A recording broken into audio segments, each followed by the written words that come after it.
Good morning students. आज हमारा topic second unit second chapter Wheatstone bridge है। तो इसका यूज कहाँ पर किया जाता है, हमें पहले इसके बारे में कुछ जानना ज़रूरी है। तो फर्स्ट ऑफ ऑल इसका जो यूज़ है वो हमारे पास जहाँ पर 5 रेजिस्टेंसेस अगर इस फॉर्मेट के अंदर होंगी जैसा कि इस डायग्राम में दिखाया हुआ है तो यहाँ पर यूज़ किया जाता है। जैसे कि एक एग्जांपल बता रहा हूँ मैं, यही सेम एग्जांपल ले रहा हूँ PQRS। अगर इन 4 ऐसे रेजिस्टेंसेस लगा दिए जाएं और एक रेजिस्टेंस इस पॉइंट B और D के बीच में एक 5वां रेजिस्टेंस और लगा दिया जाए तो उस जगह पर हम व्हीटस्टोन ब्रिज का यूज करेंगे। अगर वो 5वां रेजिस्टेंस A और C के बीच में लगाया जाता है तो ये व्हीटस्टोन ब्रिज सर्किट नहीं होगा, इसके ऊपर हम व्हीटस्टोन ब्रिज नहीं लगा सकते हैं। कब?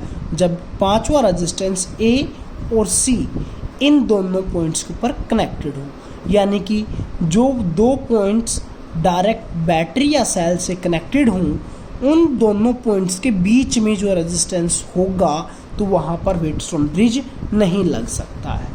ठीक है, तो सबसे पहले हमने इसके अंदर 4 रेजिस्टेंसेस लिए हैं PQRS और एक गैल्वेनोमीटर लिया है और गैल्वेनोमीटर को इस सर्किट डायग्राम के हिसाब से B और D के बीच में यूज़ किया हुआ है जहाँ पर हमारे पास 5वां रेजिस्टेंस होता है।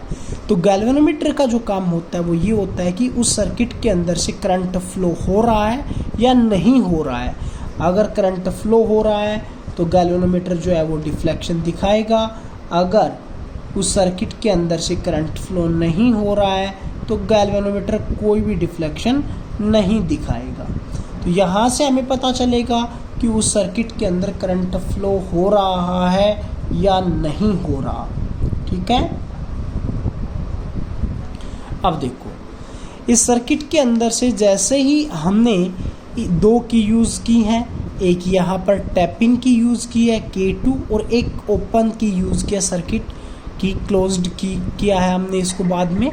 तो यहाँ से जैसे इस K1 को फर्स्ट को यानी कि K1 को क्लोज्ड किया जाएगा, इस सर्किट में से करंट फ्लो होगा।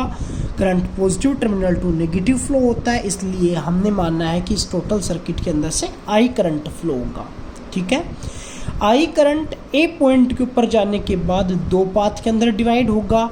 हमने मानना है कि A से और B की तरफ I1 करंट ड्रान होगा। अगर टोटल करंट आपके पास I आ रहा था उसमें से I1 इधर चला जाता है तो हमारे पास बच गया, वो कितना बच गया, I माइनस I1, वो दूसरी साइड चला गया, इधर चला गया।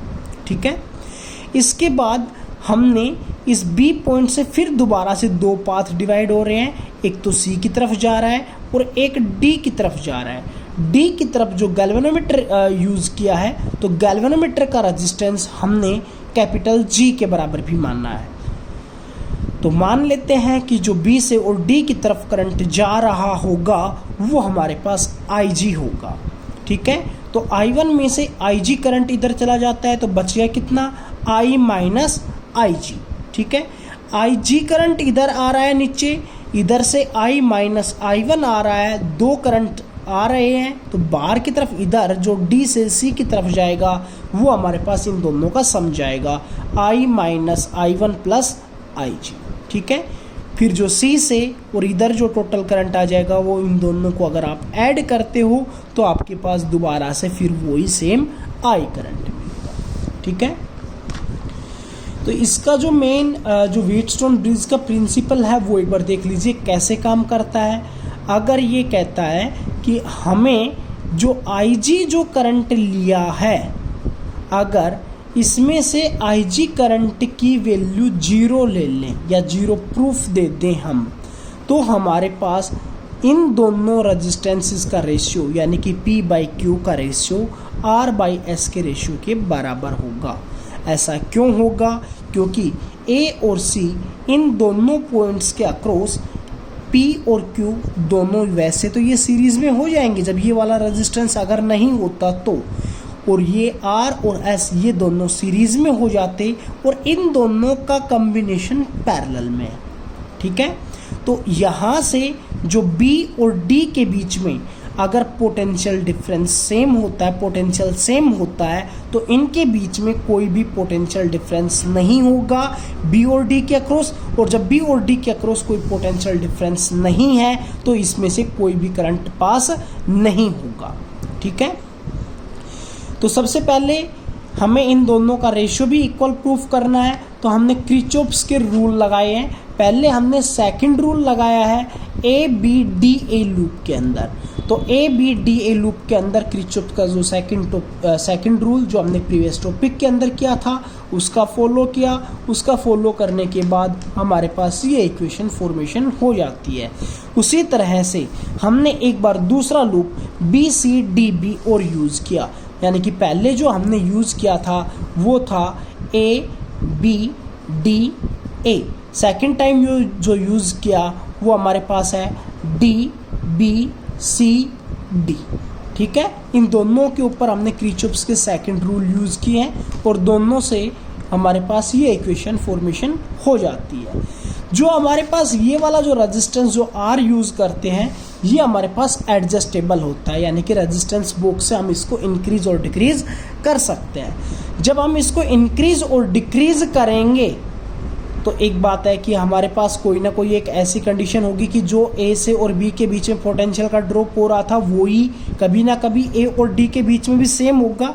अगर वही सेम पोटेंशियल डिफरेंस हो जाता है तो वहाँ पर आईजी की जो करंट की जो वैल्यू थी वो कोई भी वैल्यू नहीं करंट ड्रान करेगी।